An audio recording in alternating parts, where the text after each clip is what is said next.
भगवान अब इस बात का तो निश्चय हो गया कि आपके चरण कमलों की शरण की ग्रहण किए बिना जीव की कोई दूसरी गति नहीं है। स्कंद पुराण का श्लोक है, श्री रामः शरणं समस्त जगतां रामं विना का गति, रामेण प्रतिहन्यते कलिमलं रामाय कार्यं नमः। रामात्तृष्यति कालभीम भुजगो रामस्य सर्वं वशे, रामे भक्तिरखण्डिता भवतु मे रामत्वमेवाश्रयः।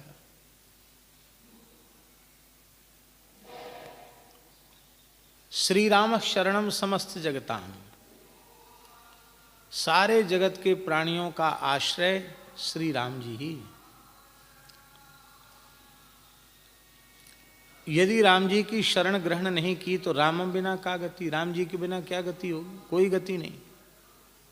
चाहे कर्म मार्ग पर जाओ, चाहे सांख्य ज्ञान मार्ग पर जाओ, चाहे अष्टांग योग के मार्ग पर जाओ, किसी साधन मार्ग का आश्रय लो, यदि भगवान की शरण ग्रहण नहीं की है तुमने, तो वह साधन पथ भी तुम्हें लक्ष्य तक पहुंचा नहीं पाएगा। रामम बिना, राम जी के बिना न कर्मियों की गति, न ज्ञानियों की गति, न भक्तों की, कर्मकांडी तपस्वी ज्ञानी सबकी परम गति राम जी ही हैं। तुम जिस कली के मल को दूर करना चाहते हो वो दूर होने वाला नहीं है। तुम्हारे द्वारा दूर किए जाने पर दूर होने वाला नहीं है। राम जी की शरण हो जाओ।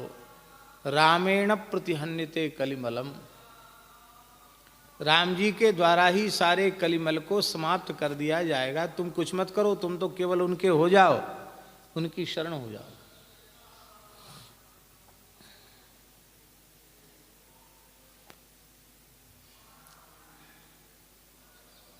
रामाय नमः कार्यम, नमः कार्यम का अर्थ है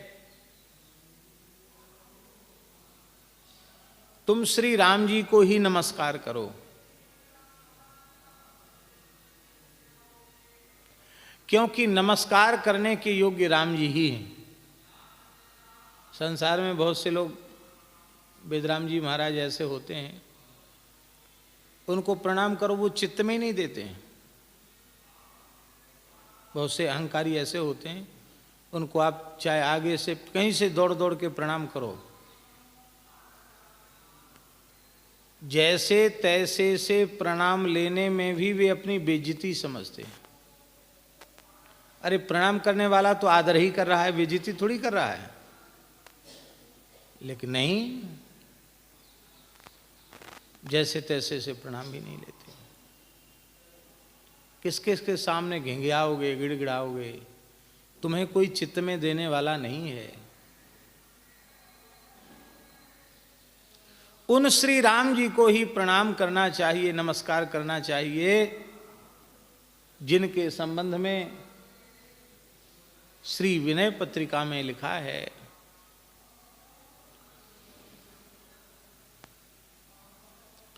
सौमा पद है विनय पत्रिका। सुनु सीतापतिशील स्वभाव, मोदन मन तन पुलक नयन जल, सोनर खेहर खाऊ। ये पद है। इस पद में एक बात कही गई कि हे प्रभु, आपकी जब भगवत्ता का वर्णन, ईश्वरत्व का वर्णन, आपकी महिमा का वर्णन बड़े बड़े वेदवादी ऋषि करते हैं सभा में, राम दरबार में, तो आप संकोच में अपना सिर झुका लेते हैं,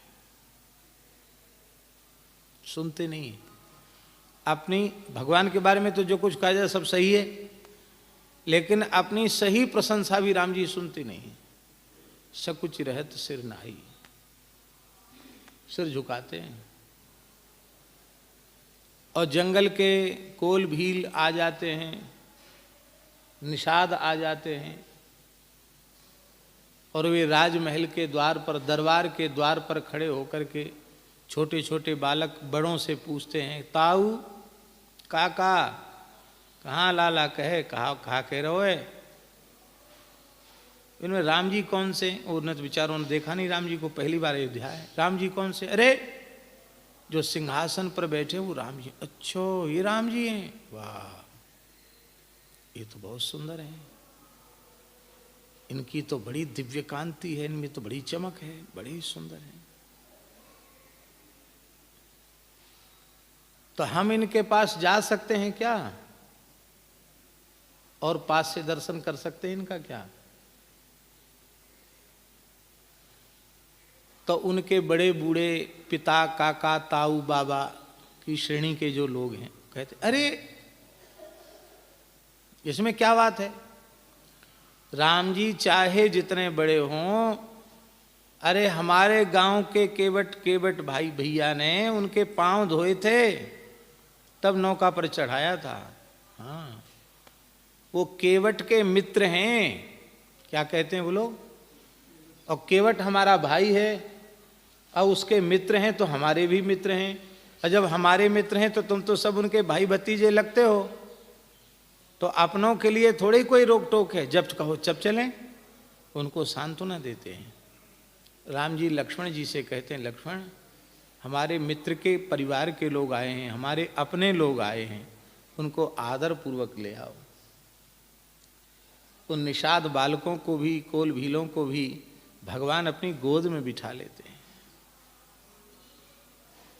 इसलिए रामाय कार्यम नमः, राम जी को ही प्रणाम करो, इनके जैसा तुम्हारे प्रणाम का आदर करने वाला कोई दूसरा नहीं है। विभीषण ने क्या किया, श्रवण सुजस सुनी आई हो प्रभु भंजन भवभीर, त्राहि त्राहि आरति हरण शरण सुखद रघुवीर। बस इतना ही कहा। अस कही करत दंडवत देखा,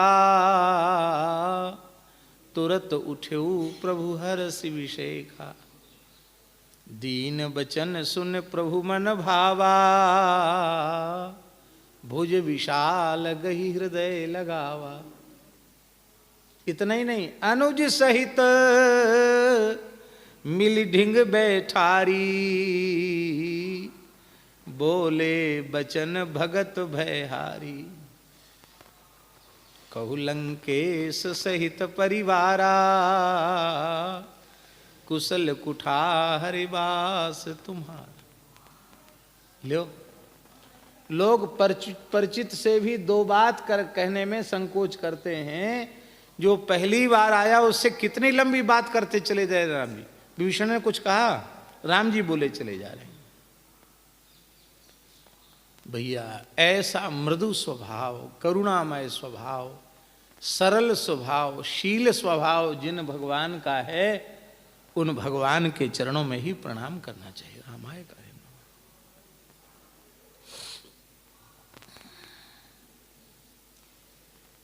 काल की भयंकरता, समय की विकरालता उस सबके सामने मुंह फाड़े खड़ी है। कुएं में भांग पड़ी है। किसी गांव में एक ही कुआं होए, पानी पीने का दूसरा कोई साधन न हो, और उसी में कोई भांग घोर दे तो लोग मरेंगे तो नहीं, बिना पानी के पीना तो वही पानी पड़ेगा। और जिस कुएं में भांग पड़ी है उस पानी को पीने के बाद सबको नशा चढ़ेगा। ऐसे ही कलयुग में कुएं में भांग पड़ी है, सबको नशा चढ़ा हुआ है।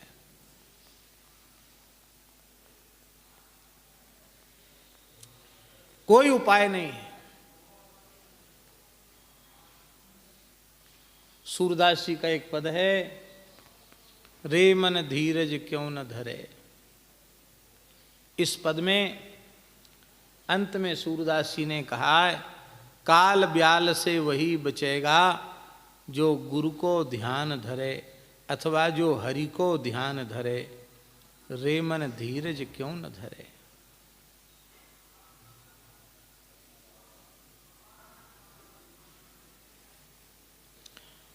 जे राखे रघुवीर ते उबरे तेहि काल मोह।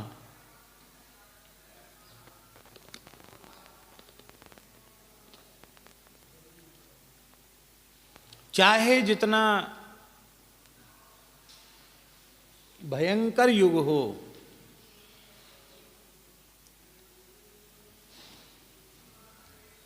इस काल रूपी सर्प के भय से मुक्ति का एक ही साधन है,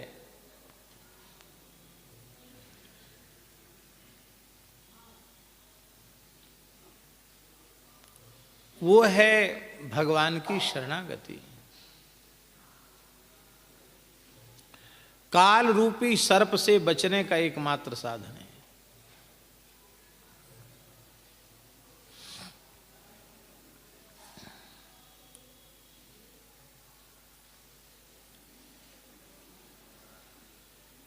तो काल रूपी ब्याल से बचाने वाला भगवान का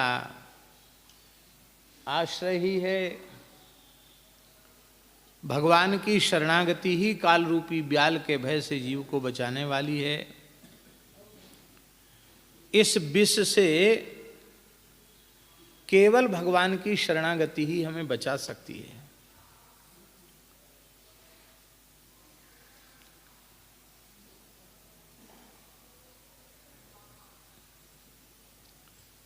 अब आगे 141वें पद में गोस्वामी जी कह रहे हैं कि भगवान ये तो समझ में आ गया कि आपकी शरणागति के बिना कोई गति नहीं है। काल रूपी सर्प के भय से मुक्ति भी आपकी कृपा से ही मिलेगी। अभय दान भी आपकी शरण में आने पर ही प्राप्त होगा, कोई दूसरी गति नहीं है। लेकिन भगवान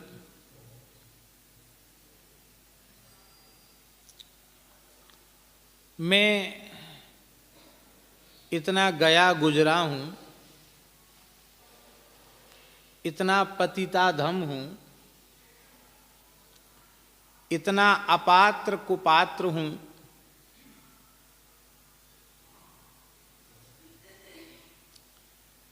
कि मैं जब अपने दोषों की ओर देखता हूं तो मेरी समझ में आता है कि शरणागति तो बहुत ऊंची चीज है। पहले शरण में आने वाला शरणागत भक्त भगवान से प्रार्थना करता है। शरणागत पहले प्रार्थना करेगा कि नहीं? आप सामने आ जाएं, हमको बार बार मुड़ के देखना पड़ता है शास्त्री जी की तरफ। लड़ाई में भले पीछे रहो, कथा में आगे। हाँ, सैनिकों को लड़ाई में आगे रहना चाहिए।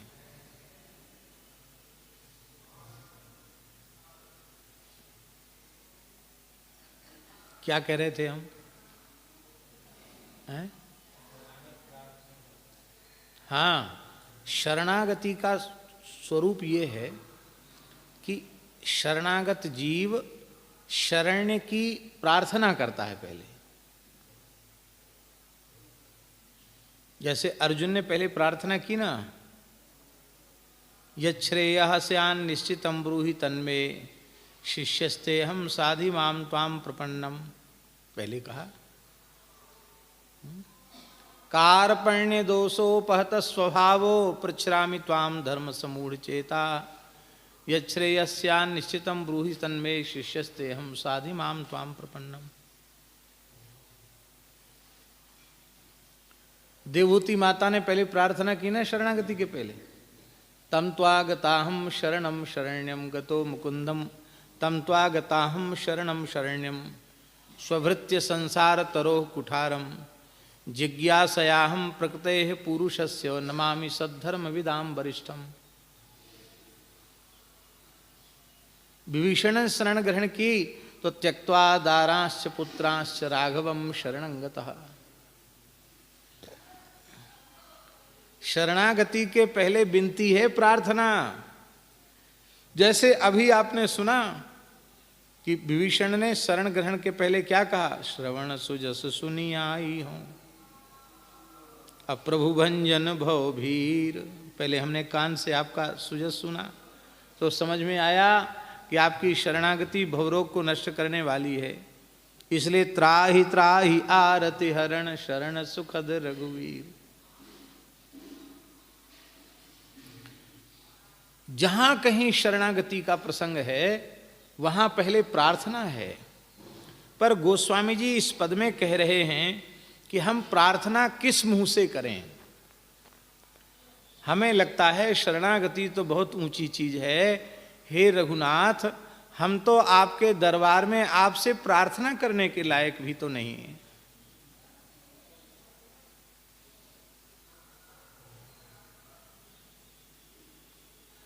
अब एक बात हम पूछ रहे हैं, अपनी छाती पे हाथ धर के सब अपने आप से पूछना, यदि तुलसीदास जी लायक नहीं है तो हम लोगों की क्या गति है। फिर भी न जाने कितने अहंकार में फूले हैं, क्या क्या नहीं माने बैठे हैं अपने आप को।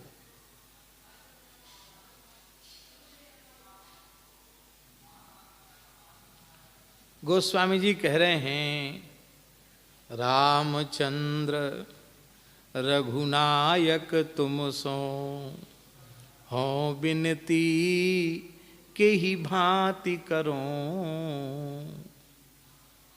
आप ही बताओ, प्रार्थना करने के लायक तो मैं नहीं हूं, पर मैं आपसे विनती किस पद्धति से करूं, कैसे करूं आपसे विनती। संबोधन है रामचंद्र।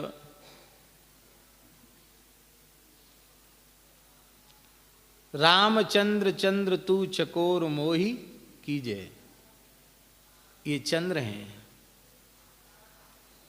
रामचंद्र। बहुत से बेचारे भोले भाले लोग कह देते हैं कि कृष्णचंद्र कहना तो ठीक है, क्योंकि चंद्रवंश में भगवान श्री कृष्ण प्रकट हुए, तो कृष्णचंद्र कहना तो फिर भी ठीक है, पर रामचंद्र क्यों कहते हैं।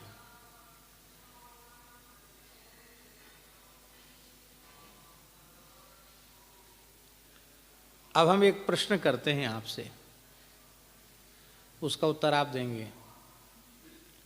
बोलो रामचंद्र भगवान की। ये तो आप लोग बोलते हो, सनातन परंपरा से रामचंद्र राजा रामचंद्र भगवान की जय चला आ रहा है। श्री राम सूर्य भगवान की सुना आपने कभी? चार संप्रदाय की जय में सुना? बड़ी जय बोले जैसे कुंभ में मेला में सुना?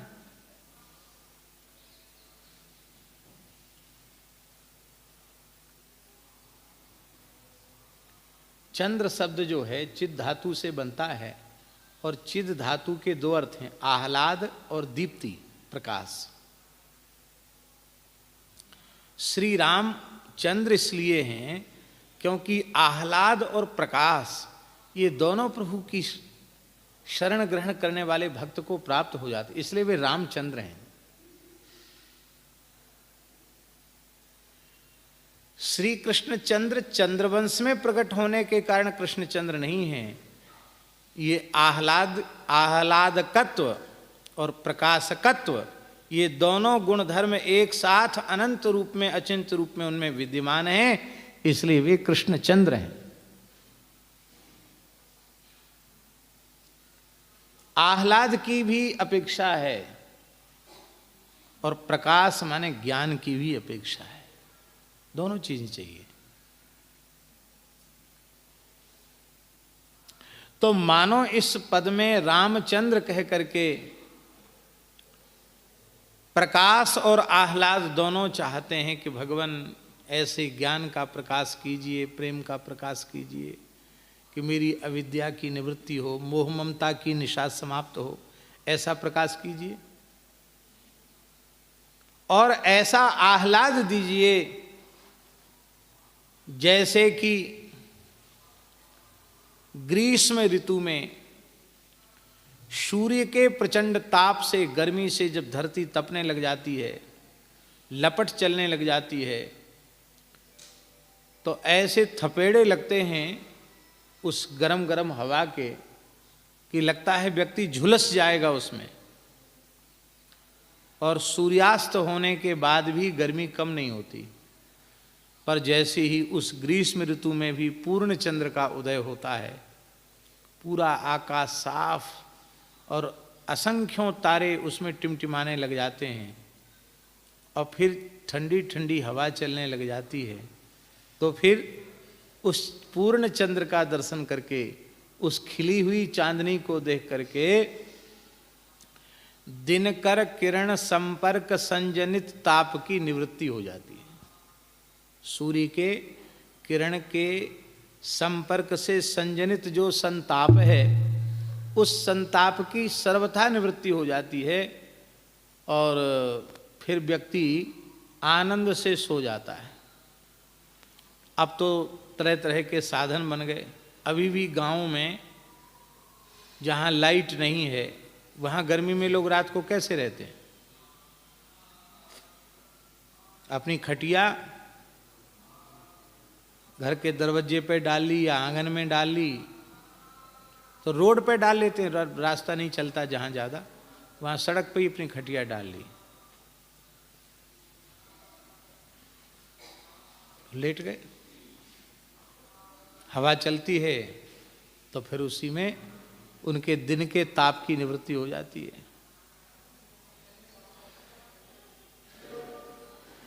एक गांव की घटना है, सत्य घटना है। खटिया डाल के दो भाई थे, लेटे।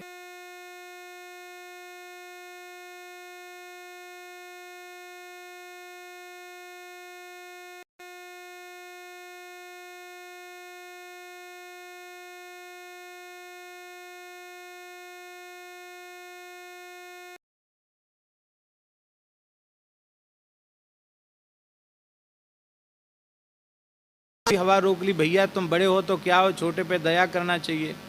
कि कोई बात नहीं, तुम आगे रख लो। वो रोड पे रखते सवेरे तक दूसरे। सत्य घटना है। तो आज भी वहां के लोग उस गांव का नाम लेकर बोलते हैं कि वहां की खाट तो नहीं बिछा रहे, कि सो पाए नहीं, पूरी रात खाट आगे आगे रखते चले गए और सवेरे दोनों भाई अपने सिर पे अपनी अपनी खाट रख के पैदल चले आए।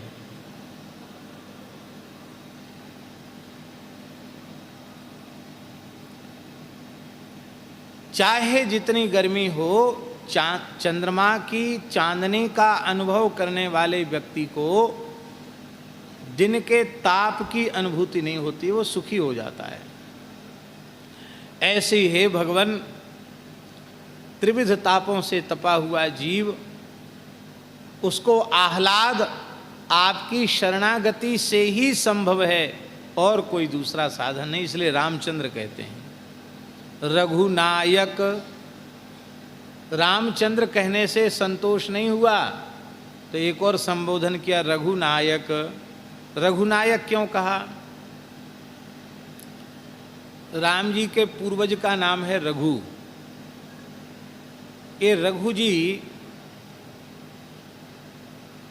बड़े गुणवान थे, विलक्षण शक्तियां थीं रघु जी के पास। ऐसे थे महाराज रघु जी,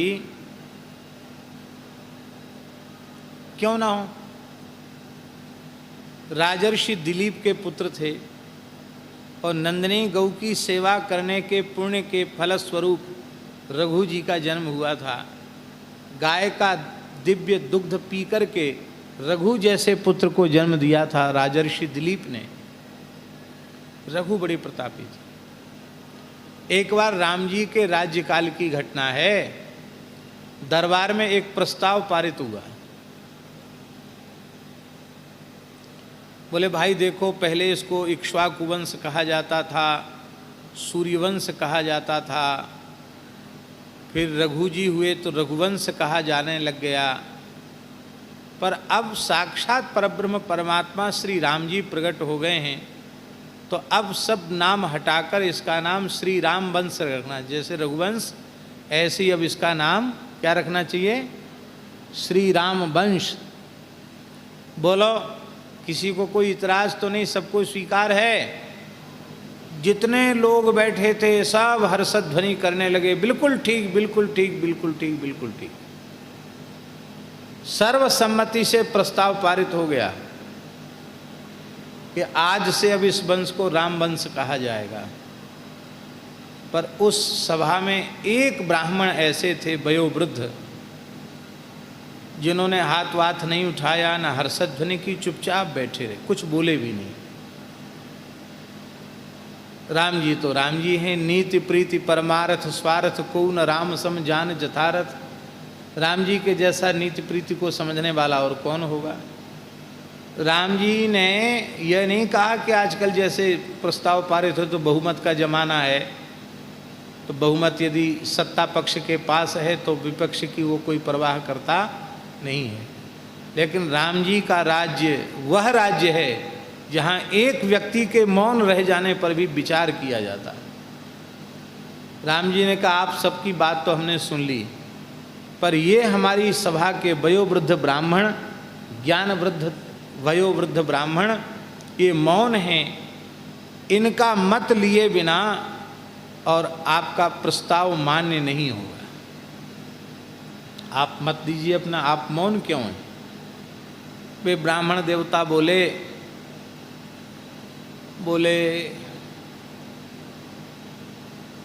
महाराज अब हम बूढ़े हो गए हैं, नए लड़कों का ज़माना है, बहुमत का ज़माना है, हमारी कौन पूछेगा।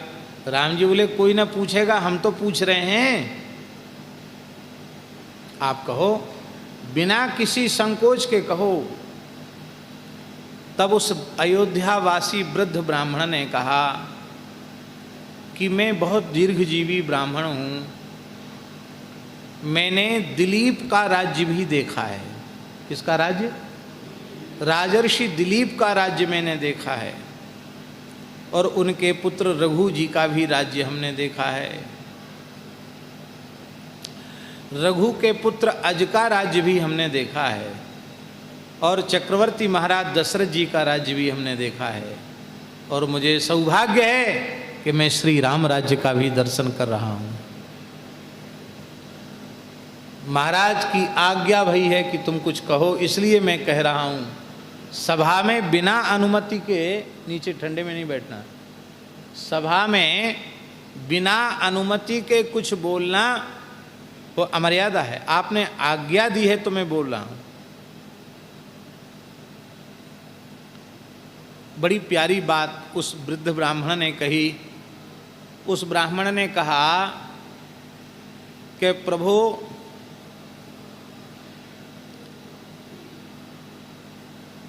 आप पहले हमें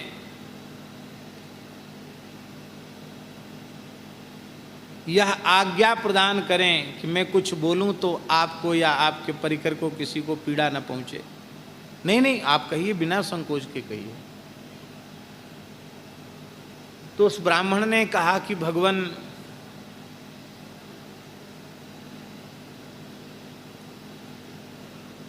रावण पुलस्त्यवंशी ब्राह्मण था, आपकी पत्नी का हरण कर ले गया, तो आपने क्रुद्ध होकर उसके कुल खानदान सहित उसका विनाश कर दिया। पर रघुजी महाराज के पास एक ब्राह्मण आया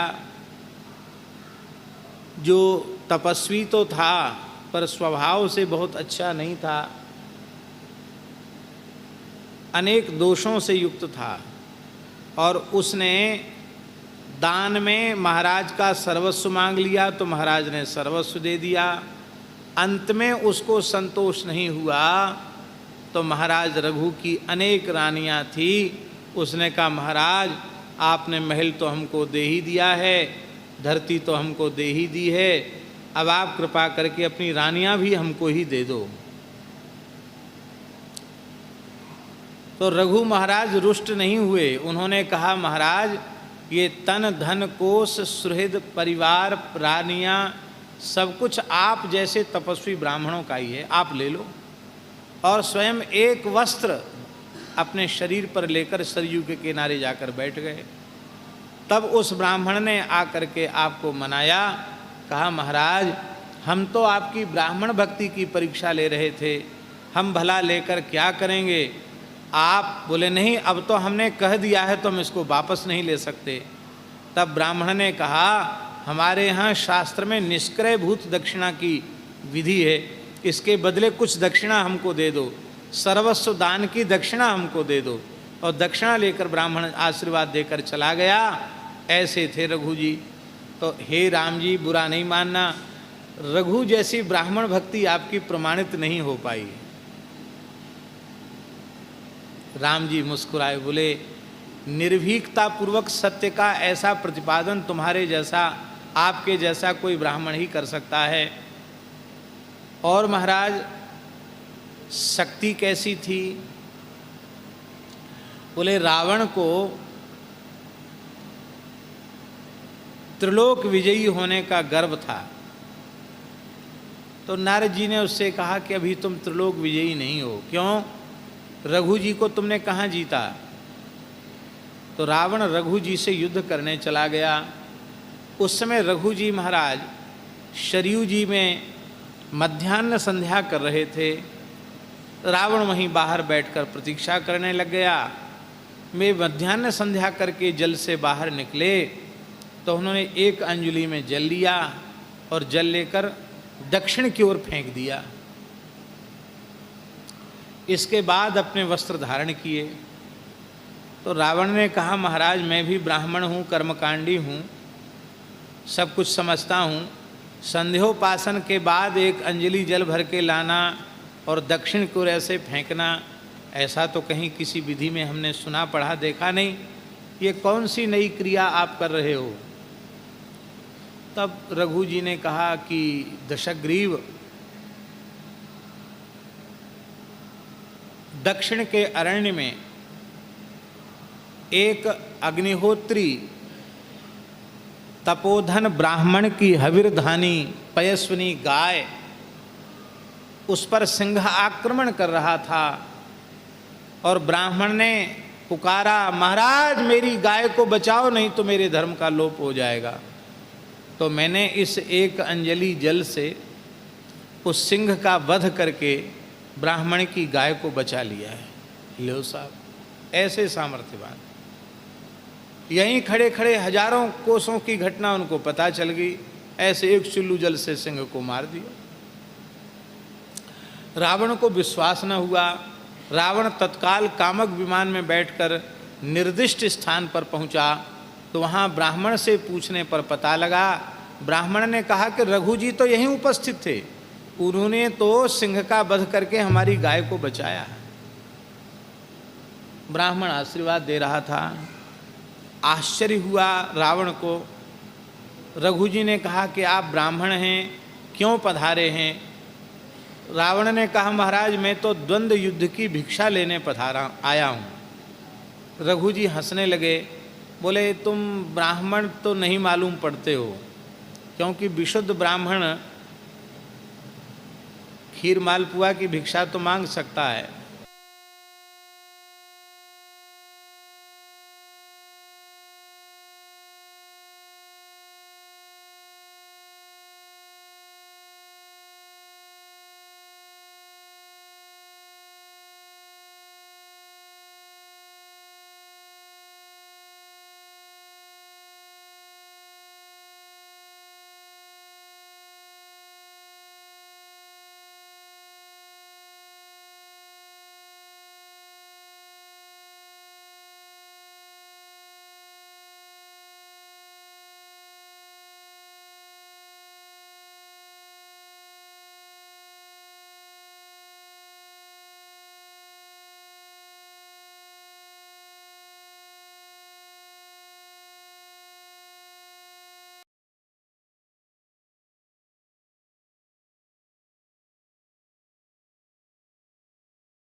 याचक की याचना को पूर्ण ही करना पड़ेगा।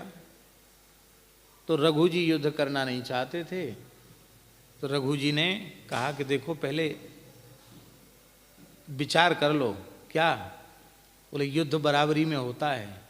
शक्ति में तुम भले ही ब्राह्मण हो, पूजनीय हो, हम प्रणाम करते हैं, पर हमारी शक्ति की बराबरी तुम नहीं कर सकते हो। शक्ति में तुम हमारी बराबरी नहीं कर सकते हो। रावण, अरे ऐसे कैसे? हम आपकी बराबरी क्यों नहीं कर सकते? हमने युद्ध में यमराज के दांत खट्टे किए हैं, काल को जीता है, यूं किया त्यों किया। बोले कुछ भी किया हो, हमारी बराबरी नहीं कर सकते। तो आप अपनी शक्ति दिखाओ। बोले देख लो शक्ति। तो सरयू जी के ही तट पर बैठे रघु जी महाराज ने अपनी तर्जनी उंगली से लंका का नक्शा रज में बना दिया। वहीं बैठे बैठे, ऐसी है ना तुम्हारी लंका, ऐसी है, ऐसी ऐसी, यहाँ ये है, यहाँ ये है, यहाँ ये है, जैसे कोई वहीं बैठ के देख रहा हो। रावण को आश्चर्य हुआ कि ये तो लंका गए नहीं, इनको यहीं बैठे बैठे सब दिख रहा है। पूरी लंका का बढ़िया नक्शा बना दिया इन्होंने। और ऐसा कहकर हंस करके रघु जी ने एक कोने पर हाथ फिरा दिया। बोले जाओ लंका देख के आओ। तो जैसे ही रावण देखने गया तो जिस कोने पर हाथ फिरा दिया था वो कोना साफ, वहाँ कुछ नहीं। अब तो रावण घबराया। बोले ये कहीं पूरे नक्शा बना के पूरे नक्शा पर ही हाथ फेर देते तब तो हमारा काम तमाम, हमारी लंका तो जय सिया राम, सब खत्म, कुछ नहीं बचता हमारे पास। तो इतने प्रबल शत्रु को तो किसी भी प्रकार से समाप्त करना चाहिए। तो इनके इस बल का कारण क्या है? तो उसने शुक्राचार्य जी से पूछा, रावण ने, कि हे दैत्य गुरु, आप कृपा करके यह बताओ कि महाराज रघु के पास इतनी शक्ति है, उसका कारण क्या है? ऐसी सामर्थ्य उनके पास कैसे है? अचिंत्य सामर्थ्य, अतीन्द्रिय सामर्थ्य। शुक्राचार्य जी ने कहा, दशग्रीव लंकेश वे स्वयं धर्मनिष्ठ सदाचारी एक राजर्षि हैं और उनकी गृहिणी परम पतिव्रता है, रानी उनकी परम पतिव्रता है। तो अपनी महारानी के पातिव्रत के प्रभाव से वे दुर्धर्ष हैं, ब्रह्मादि देवता भी उनको युद्ध में परास्त नहीं कर सकते। इसलिए तुम वापस हो जाओ लंका। रावण बोला, हम तो मुड़ना झुकना ये हम नहीं जानते, हम टूट भले ही जाएं और मुड़ झुक नहीं सकते हम, तो इस शत्रु को तो उखाड़ के ही दम लेंगे। तो रावण ने निश्चय किया कि मैं इनकी रानी का पातिव्रत नष्ट करूं। तो रावण ने रघु का रूप धारण किया और रघु जी का रूप धारण करके महल में पहुंच गया। दासियों ने कहा, महाराज अपना नित्य आन्निक करके महाराज आ गए हैं, आप चलें स्वागत करें। तो रघु जी की पत्नी ने कहा कि अरे ये तो मेरे महाराज नहीं हो सकते। क्यों? क्योंकि उनके सेवकों में भी इससे अधिक कांति है। ये तो चांडाल के जैसा लगता है, ये महाराज नहीं हो सकता है, ये तो कोई दैत्य है, असुर है जो हमारे धर्म को नष्ट करना चाहता है। मैं इसे शाप देकर दग्ध कर सकती हूं, किंतु नहीं, पतिव्रता को पति की आज्ञा के बिना कुछ नहीं करना चाहिए, इसलिए मैं इसको छोड़ती हूं। रावण अंतर्धान हो गया। सोचा महाराज कहीं पतिव्रता ने शाप दे दिया तो हालत खराब। वहाँ आए तो महल में कोहराम मच गया था, क्यों रावण रघु बन के आया था। अब जब वहाँ का ये सारा घटनाक्रम रघु जी ने सुना तब उनको लगा कि नहीं नहीं, ब्राह्मण की भक्ति तो हम करते हैं, वो तो ठीक है, पर ये तो आतताई है। ब्रह्म बंधुर्न हंतव्यः आतताई बधारण, ये तो आतताई है। लगता है इस आतताई को तो दंड देना ही पड़ेगा। मानेगा नहीं, ये मानेगा नहीं, ये दंड से ही मानेगा। तो तुरंत रघु जी ने एक बाण अपने तरकस से निकाल लिया। आज इस बाण से मैं रावण को दंड दूंगा, वध करूंगा रावण का। जैसे ही बाण निकाला तत्काल ब्रह्मा जी प्रकट हो गए। हे राजन, रावण ने मेरी कठोर तपस्या करके मुझसे वर मांगा है, अभी उसकी मृत्यु का समय नहीं आया है। आपके ही वंश में प्रभु अवतार लेंगे, उनके द्वारा इसका वध होगा। आप अपने क्रोध का त्याग करें, आप इसको मार देंगे तो आपकी ब्राह्मण भक्ति भी कलंकित हो जाएगी। बोले भगवान आपकी आज्ञा सिरोधार्य है,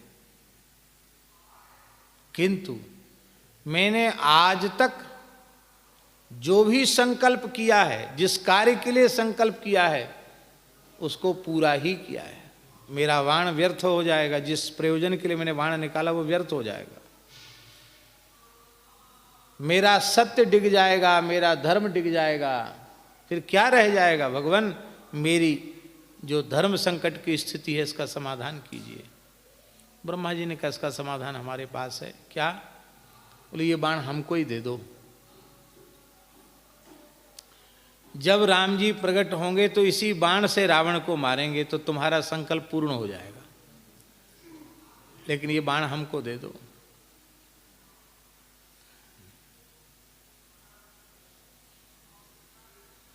रघु जी ने कहा चलो अच्छा, बलाई टली, बाण ब्रह्मा जी को दे दिया। रावण को जब पता चला कि मुझे मारने के लिए संकल्प कर लिया था रघु जी ने और अमोघ बाण ब्रह्मा जी के हाथ चला गया है, ब्रह्मा जी ने मुझे बचा लिया, तो रावण ने सोचा कि क्यों ना उस बाण को मैं ही ले आऊं। रावण ने फिर ब्रह्मा जी की तपस्या की, ब्रह्मा जी को मनाया, बोले वरदान मांगो। कहते आप जो मृत्यु बाण है वो हमको ही दे दीजिए। ब्रह्मा जी सोचते थे क्या आफत में पड़ गए बाण लेकर के, अच्छा है ले तू ही ले जा, जब तक तेरे शत्रु के हाथ में बाण नहीं पहुंचेगा तब तक तू अमर है। तो लोग कहते हैं ना कि रावण ने काल को पाटी से बांध रखा था। पाटी से बांधना तो एक मुहावरा है, कहने का अर्थ है कि वो काल कोई दूसरा नहीं था, वो बाण ही काल था। उस बाण को उसने एक खंभे में चिनवा दिया था। खंभा जिस महल में वो शयन करता था, उसका जो शयनागार था, उस शयनागार के एक स्वर्ण स्तंभ के भीतर उसको चिनवा दिया था। और नित्य प्रति ही बिल्वपत्र, चंदन, दुर्वा, अक्षत, कुंकुम आदि से उस खंभे का वो पूजन करता था रावण। तो एक बार मंदोदरी ने पूछा कि नाथ आप यहाँ नियम से पूजन करते हैं तो किसका पूजन करते हैं, कोई देवी देवता की आकृति तो दिखाई नहीं पड़ती। रावण ने बहुत छिपाने की कोशिश की, पर ये माताएं बड़ी विचित्र होती हैं, जिस बात के लिए हट कर लेती पीछे पड़ जाती हैं, फिर वो कहना ही पड़ता, पुरुष की कमजोरी है। तो रावण ने सोचा चलो प्रिय तुम किसी से कहोगी तो फिर भला मैं क्यों कहूँगी कि इसमें मेरी मौत है, मैं अपनी मौत की पूजा करता हूँ। अच्छा, सारी बात सुना दी। मैं न रहूं तो तुम पूजा कर दिया करो। बोले ठीक है कर दिया करो।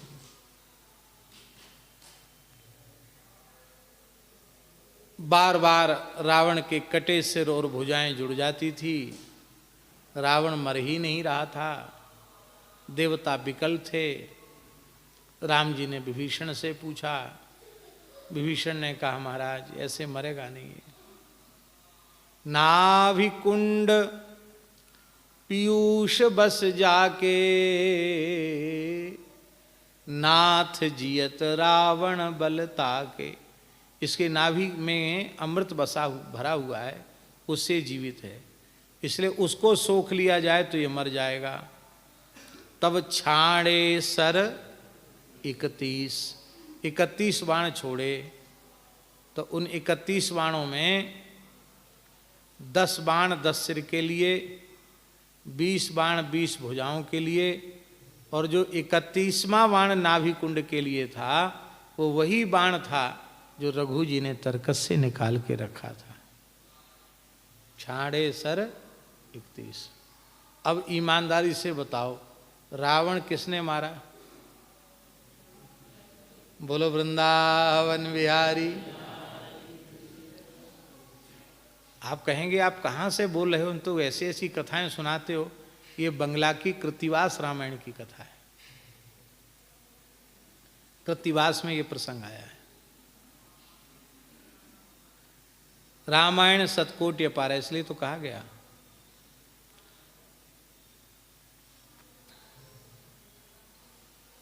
तो भगवान ऐसा प्रताप था रघु जी का आपने उनके प्रताप से ही रावण पर विजय प्राप्त की, रावण का वध किया है।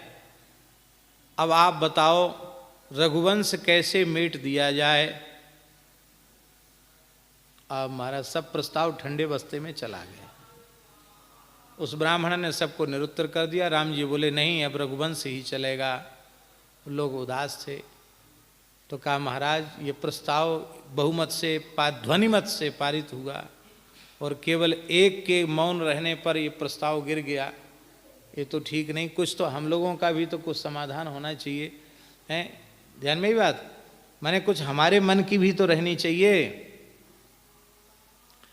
बोले अब तक तो ये रघुवंश चला, पर राम जी रघुवीर हैं, रघुसुवीर हैं, रघुकुल में सबसे श्रेष्ठ हैं। ये रघुनाथ हैं, पूरे रघुकुल के नाथ हैं, और ये रघुनायक हैं, रघुवंशियों के भी नायक हैं, माने शिरोमणि हैं। इसका अर्थ है कि शील में, औदार्य में, गुणों में वस्तुतः यह रघु से भी अनंत अनंत गुणित अधिक हैं, क्योंकि कुछ भी हो रघु जी जीव कोटि के हैं और श्री रघुनाथ जी साक्षात परब्रह्म परमात्मा हैं। इतना तो है ही है। इसलिए राम जी अब रघुवंशी नहीं है केवल, ये रघुनाथ हैं, ये रघुवीर हैं, ये रघुनायक हैं? तो रघुनायक कह करके ये कहना चाहते हैं तुलसीदास जी महाराज कि महाराज जब रघु जी ने अपने जीवन में किसी ब्राह्मण को निराश नहीं किया, कौत्स नाम का ब्रह्मचारी अपने गुरु की दक्षिणा चुकाने के लिए आया था। गुरु जी से बार बार कहता था, बरतंतु ऋषि से, कौत्स नाम का ब्रह्मचारी कहता था कि मेरा ब्रह्मचर्य व्रत पूर्ण हुआ है, समावर्तन करा दिया है, समावर्तन में गुरु दक्षिणा देनी चाहिए, तो गुरु दक्षिणा लाओ, आप आज्ञा करो मैं क्या गुरु दक्षिणा दूं। तो महर्षि कह रहे थे कि तुमने श्रद्धा पूर्वक जो सेवा की है वही तुम्हारी दक्षिणा है, हमें कुछ नहीं लेना, जाओ चले जाओ। पर शिष्य पीछ, नहीं नहीं गुरु जी कुछ तो कहना पड़ेगा, नहीं तो हमारे मन को संतोष नहीं होगा। तो गुरु जी को थोड़ा रोष आ गया। अतिशय रगड़ करे जो कोई, अनल प्रगट चंदन ते होई। गुरु जी बोले देख कौत्स, मैंने तुझे 14 विद्याएं प्रदान की हैं, एक विद्या की दक्षिणा कम से कम 1 करोड़ स्वर्ण मुद्रा होनी चाहिए। दक्षिणा देना चाहता तो 14 करोड़ स्वर्ण मुद्रा लाकर अर्पित कर। दूसरा कोई होता तो हाथ खड़े कर देता, बोले गुरुजी 14,000 जन्म ले लें तो भी हम 14 करोड़ तो नहीं चुका सकते, आप ऐसी चीज बताओ जो हम कर सकते हो। पर इसको कहते हैं गुरु निष्ठा। कौत्स ने विचार किया, गुरुजी की वाणी तो कभी झूठ होती नहीं, वे 14 करोड़ की क्या चले, वे 14 अरब कहते तो भी व्यवस्था जुट जाती, क्योंकि बड़े लोग केवल आज्ञा ही नहीं देते हैं, यदि आज्ञा पालक श्रद्धावान है तो केवल बड़े लोग आज्ञा नहीं देते, आज्ञा के साथ आज्ञा पालन की सामर्थ्य भी देते हैं। हमारी श्रद्धा में कमी है इसलिए आज्ञा पालन नहीं हो पाता है। कोई काम असंभव नहीं है। सेवा क्या है? सेवा क्या है? आज्ञा पालन ही सेवा है। जो लोग अपने गुरुजनों की आज्ञा का पालन नहीं करते हैं, साधन करने के बाद भी उनकी आध्यात्मिक उन्नति नहीं हो पाती है। इसलिए मेरी बड़ी विनम्र प्रार्थना है कि जिस किसी महापुरुष का आपने आश्रय लिया हो, आज्ञा में ननुनच मत करो, अपनी बुद्धि का प्रयोग तर्क वितर्क मत करो, वे जो आज्ञा दें उस आज्ञा का श्रद्धापूर्वक जो आज्ञा कहकर पालन करो। आज्ञा समन सुसाहिब सेवा, आज्ञा से बढ़ करके कोई दूसरी सेवा नहीं है। आज्ञा हो गई। कौत्स चल पड़ा और रघु जी के पास गया। तो रघु जी ने स्वागत किया। कैसे? मिट्टी के कलश में जल लेकर के वे आए और उसी कलश, मिट्टी के कलश के जल से ही ब्राह्मण के चरण धोए, अर्घपाद्य आदि निवेदित किया। तो कौत्स जो था वो एकदम निराश हो गया। उसने सोचा कि इनके पास बर्तन तक नहीं है, मिट्टी के बर्तनों का प्रयोग कर रहे हैं, इतने गरीब हो गए, तब ये क्या देंगे? चक्रवर्ती राजा भले ही हो गए हैं, ये देंगे क्या? कारण यह था कि सर्वजित यज्ञ करके अपने सर्वस्व का दान रघु जी ने ब्राह्मणों को कर दिया था। अब जब सर्वस्व का दान ब्राह्मणों को कर दिया, तब महारानी के सहित उनके शरीर पर एक वस्त्र ही बचा था, राजमहल सब कुछ दे दिया था। तो इसलिए वो मिट्टी के पात्रों का व्यवहार कर रहे थे। पर उन्होंने कहा, ब्रह्मचारी आप पहले प्रसन्न थे, अब उदास क्यों हो गए? उसने सारी बात बताई। उन्होंने कहा, आप एक रात्रि हमें अवसर तो दें, क्योंकि अभी तो आप आए हैं, सायंकाल को आए हैं, तो एक रात हमको थोड़ी व्यवस्था जुटानी पड़ेगी। कहाँ से व्यवस्था जुटाएंगे? तो रघु जी हंसने लगे कि ये भुजाएं हैं और ये धनुष बाण है, सारी व्यवस्था इसी के अधीन है। धरती का तो दान कर चुके हैं, स्वर्ग से कहेंगे लाओ, तुम पे बहुत माल है, लाओ। कवच धारण करके, धनुष पर प्रत्यंचा चढ़ा करके रथ पर जाकर बैठ गए कि सवेरा होते ही सबसे पहले कुबेर पर चढ़ाई करूंगा, धनाध्यक्ष कुबेर से युद्ध करूंगा और कुबेर से धन, क्यों क्षत्रिय को युद्ध करना उसका धर्म है, उनसे ले लूंगा और ब्राह्मण को दे दूंगा। जैसे ही आप रथ पर बैठे, कुबेर घबरा गए और उन्होंने सोने की वर्षा आरंभ कर दी। इतना सोना बरसा, आज भी अयोध्या में तीर्थ है स्वर्ण खनी कुंड, बड़ी छावनी के सामने जो कुंड है स्वर्ण खनी कुंड। इतना सोना बरसा कि महाराज धरती फट गई, नीचे से पानी आ गया।